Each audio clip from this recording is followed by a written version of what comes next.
I'm Jack Kennedy, and we're here to bring you the latest in MMA.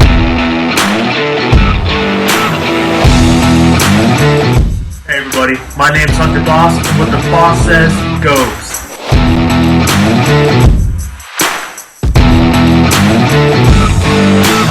What is up everyone, my name is Keelan McNamara, and you already know what time it is.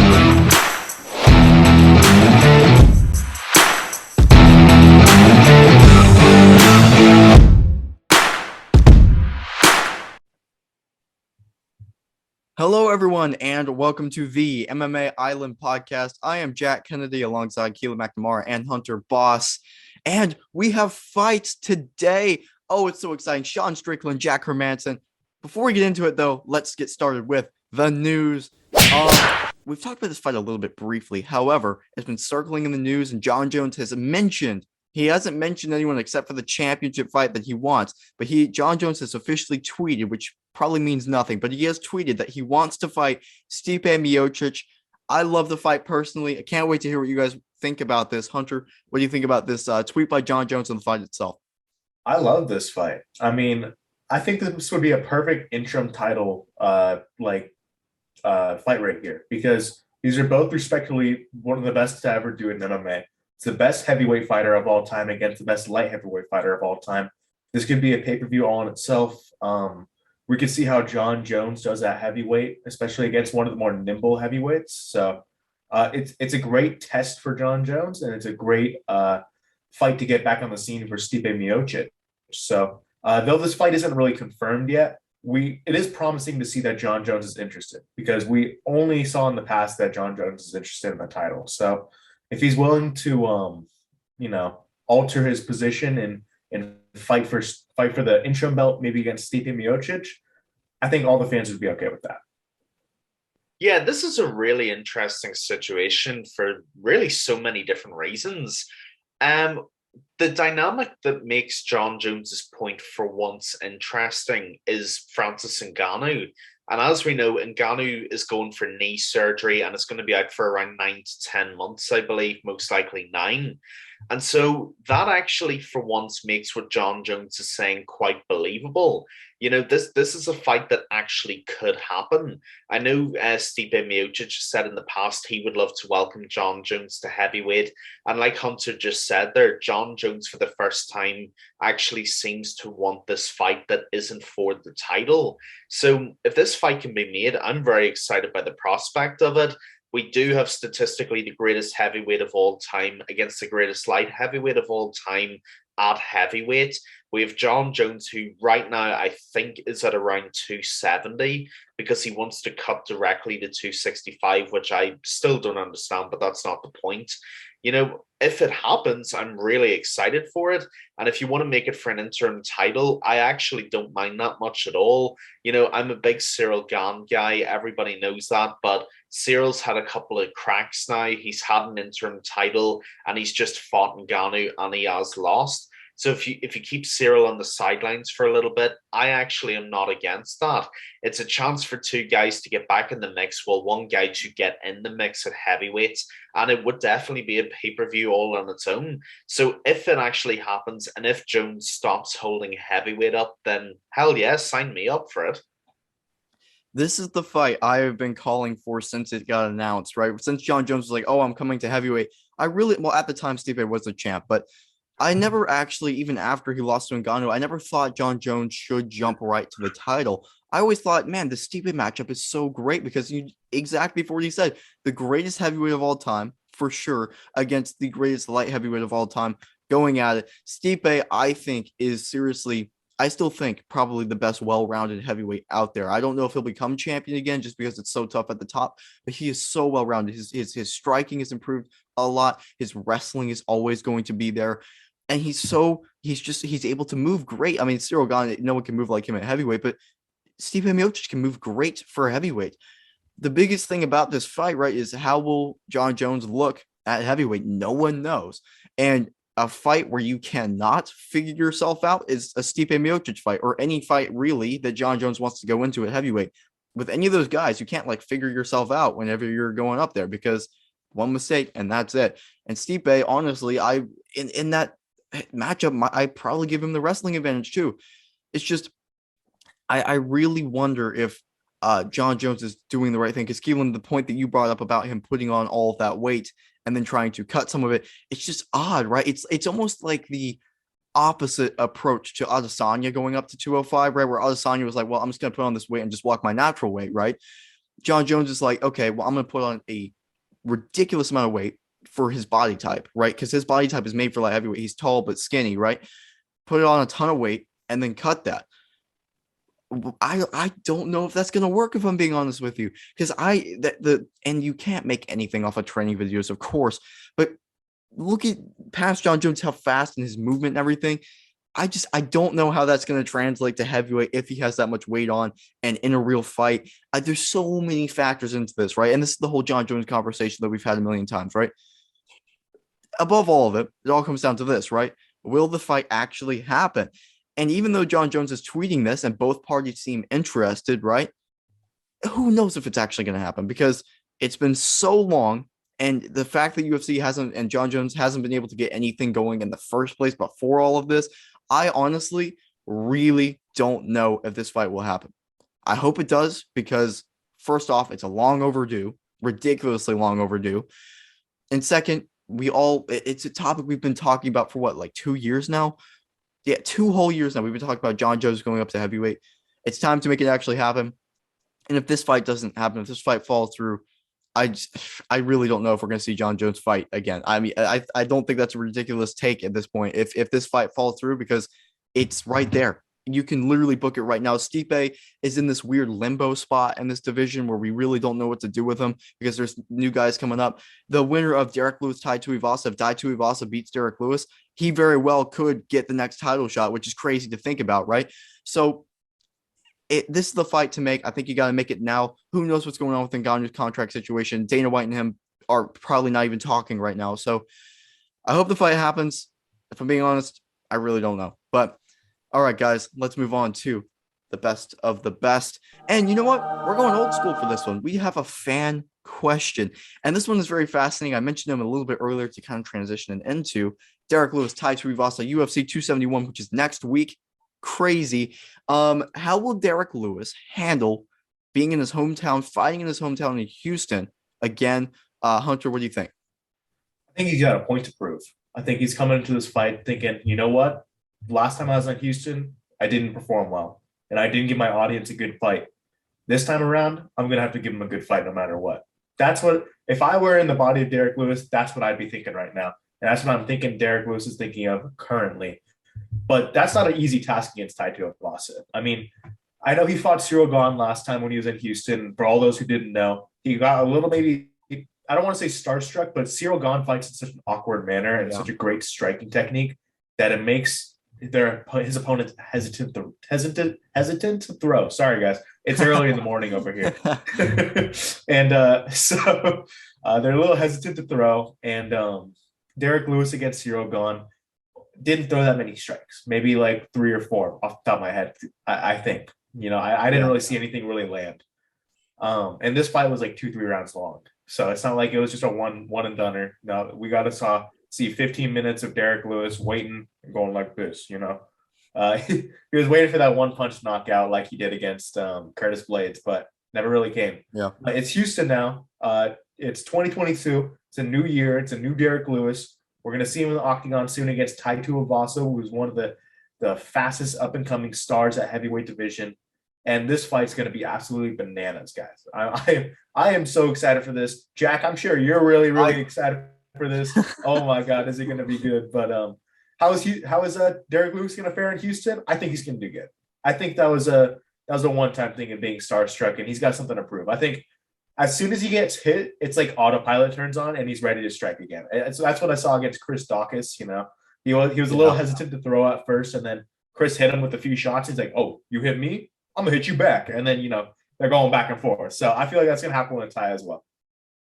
Yeah, this is a very unique situation for Derek Lewis. I think we can very much all agree on that. And I would sum my approach up the same way Hunter has. I really would. He has a point to prove. That's the only real way you can sum it up. Now, there is an interesting addition or subtraction, I should say, from this narrative, in that the last time Derek Lewis was fighting in front of his home crowd, there was gold in front of him. And you have to wonder, was it the home crowd, was it the title, or was it both that completely threw Derek Lewis? Because we've talked about this a lot. Jack and Hunter have talked about this in much better depth than I have. About even in his walkout to that Cyril Gane fight, his head was low and he was lost the second that he walked into that octagon, and that's just a fact.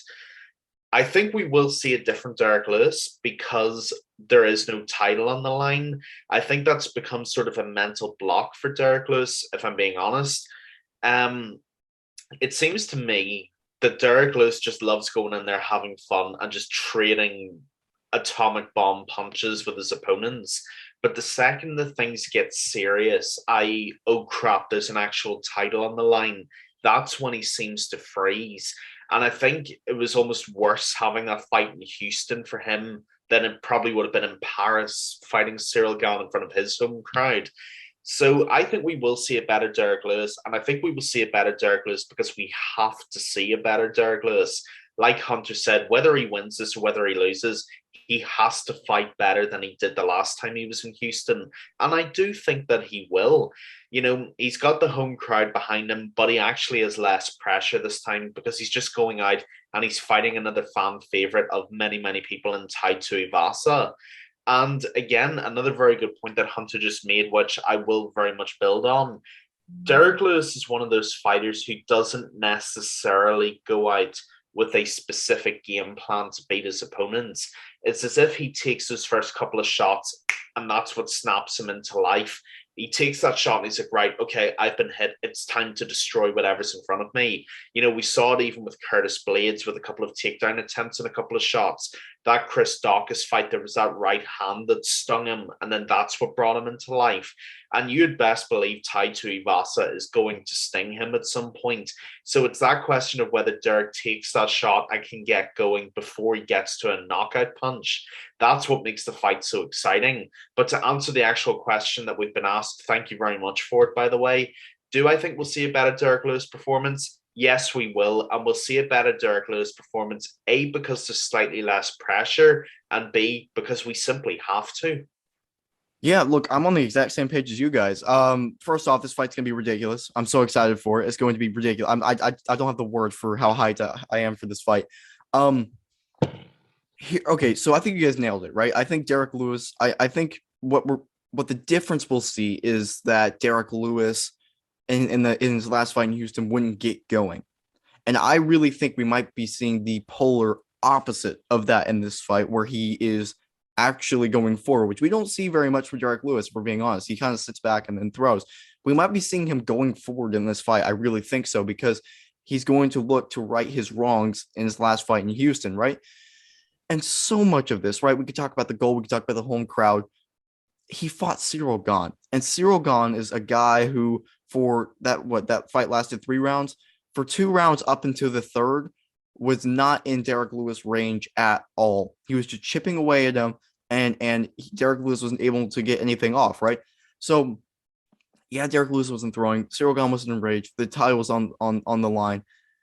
I think it's a completely different scenario, right? He's not headlining. He's facing a guy who is going to do to Derek Lewis what Derek Lewis wants to do to him, and Tai Tuivasa, who will stand in the middle and just throw, which is the ideal Derek Lewis fight, and also the ideal Tai Tuivasa fight, which is why we have an amazing matchup on our hands.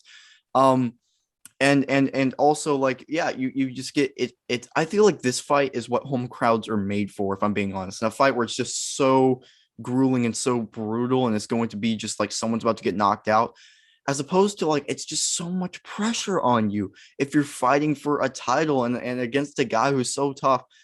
I really, you never know for sure, but I am about, I think, not 85% to 90% confident that Derek Lewis is going to be out there, and he's going to use the home crowd advantage to an advantage for him, as opposed to the last time.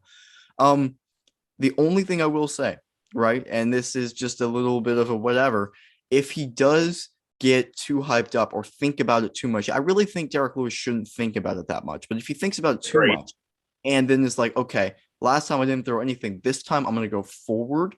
Well, that's Tai Tuivasa. That's what he wants him to do, right? Because if Tai Tuivasa is going forward against Derek Lewis and runs into something, right, then that's night out for Tai Tuivasa unless he lands first. If Derek Lewis runs forward, Tai Tuivasa could land something, right? So that might be what he's secretly hoping for.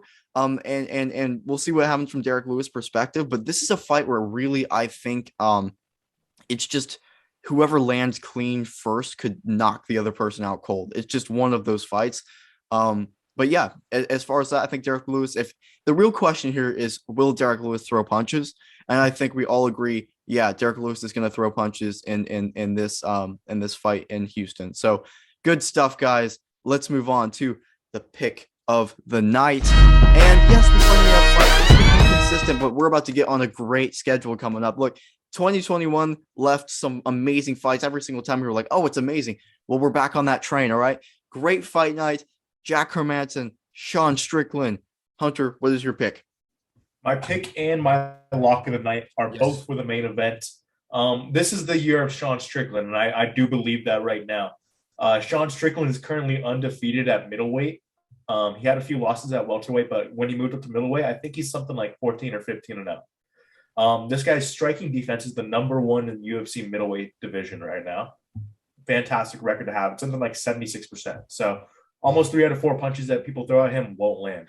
And that's fantastic. I don't know if you guys know that, but the hardest thing in the fight is just not to get hit. Oh, yeah. Yeah. So Sean Strickland moving back with that good striking defense.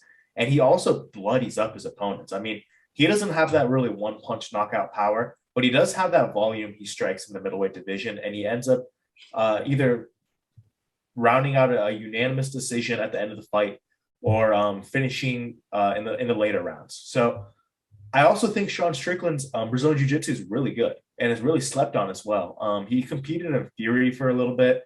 I mean, he lost recently, but that was because of his arrogance. I'm not going to lie. If you guys didn't see the video, he basically he stood up and he's like, come take my back, basically. And his opponent came and took his back, choked him out. And it was stupid, but it was such a Sean Strickland move to do. So everyone was okay with it.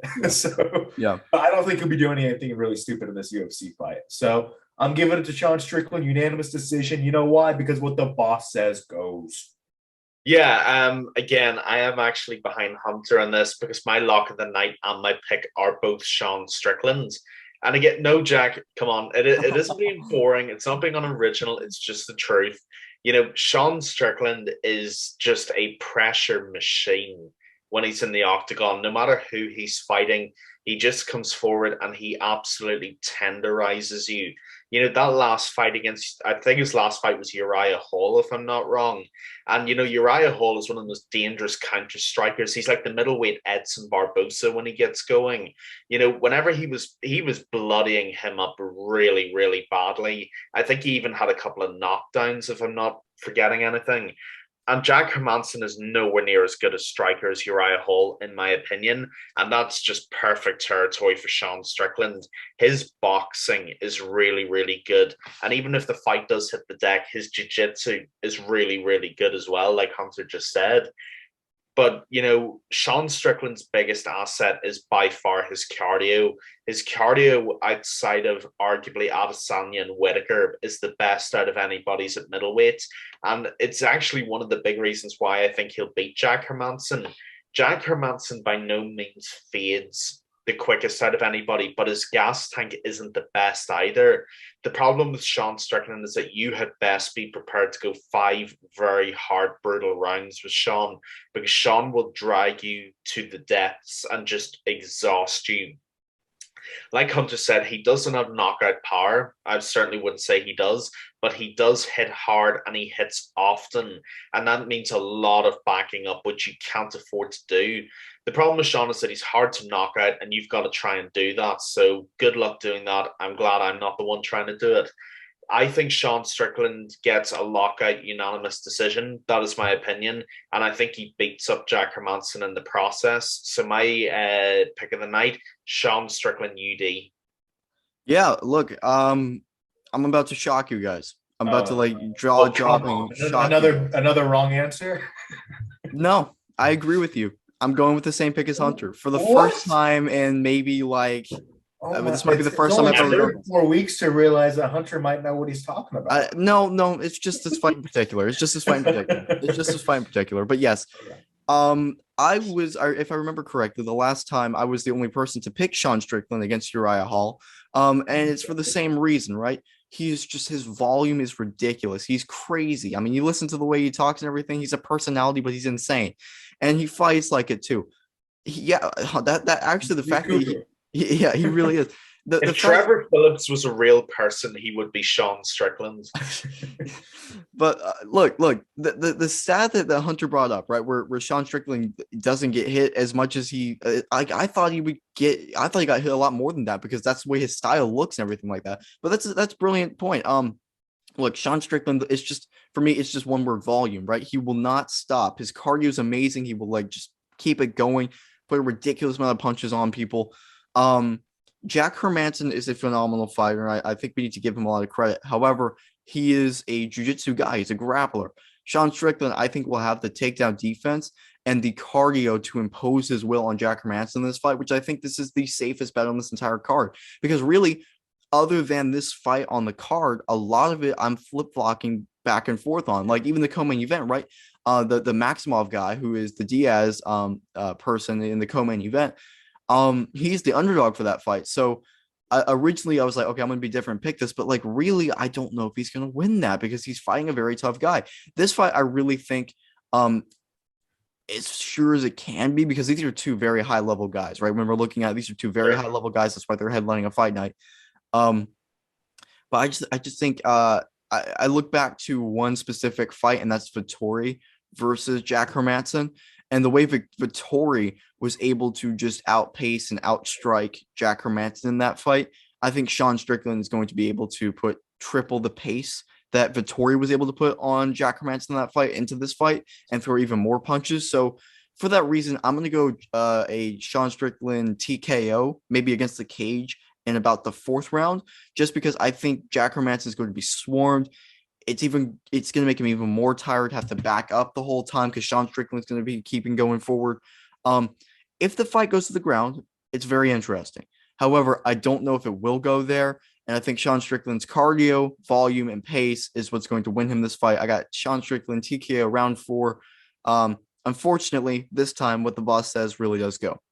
We'll see. It doesn't always go, but most of the time. This year so far, the year maybe this is what destroys it. If I pick the same pick, right? Then maybe it's like maybe. What I do have to say, guys, the prelims on this card, as well as the undercard of the main event, are all fantastic. Oh yeah. I mean, you guys got to take a look.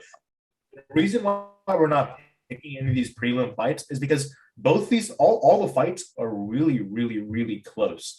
And a lot of them are going to end in knockout. So if you guys want to see some really good fights tonight, I suggest you tune into this card because, I mean, we have the middleweight Ultimate Fighter test coming up right here with Tresean Gore and Brian Battle, who were supposed to fight not too long ago. Fight got canceled because Tresean Gore couldn't make weight, but it seems to be back on it, and it's going to be a really exciting fight, guys. Tresean Gore, fantastic knockout power, fantastic striking. Brian Battle, also fantastic striking, but also has some good wrestling behind it. So there's a lot of really different good fights on this card that you could pick out, and like we can give you a quick history behind it. But honestly, what you really need to know is if you want a good night of entertaining fights, tonight's your night. Yeah, for sure. And, the reason why Strickland Hermanson is the easiest to pick is for the points that you guys both just mentioned. Pretty much every fight in this card, I was looking through the odds before we came on here. The main 2 or 3 betting websites that people use, the odds have been flip-flopping all week. But even the co-main event have gone one way and then the other, one way and then the other, which means a lot of these fights are just too close to call. And these are generally the best type of cards when you can't call any of the fights that are below the main event. So, I mean, I got to be honest, I'm with Jack in this. This is the one night where I really, really do think that what the boss says actually will end up going in that direction. And just to be on the winning team for once, I have to get behind it. So I do think Sean Strickland will just brutally outpace Jack Hermanson and he will get another emphatic win. You know what? It'll be a good podcast, the next podcast, because we're all collectively going to feel amazing, right? Because we're all going to or terrible. Or terrible. You know what? I don't want to bring it up, but we're either winning together like crap. or we're all going down together, all right? It's either one of the or, yeah. And look, that Brian Battle fight, that's fascinating because that is the unofficial final of the Ultimate Fighter, right? Because obviously Brian Battle won it, but he won it against the guy that was filling in for him and not for this other guy. So it is technically the unofficial Ultimate Fighter finale, which is phenomenal. I'm very excited for that. But yeah, great night of fights. Love it, guys. Great podcast. Thank you everyone so much for listening. As always, make sure to like and subscribe on YouTube. Listen to us everywhere, literally everywhere, including iTunes and Spotify, as well as check out our Instagram at mma.island and our website, mmaisland.net. Thank you again, everyone, so much for listening. And great podcast, guys. Thank you, guys. Thanks, everybody.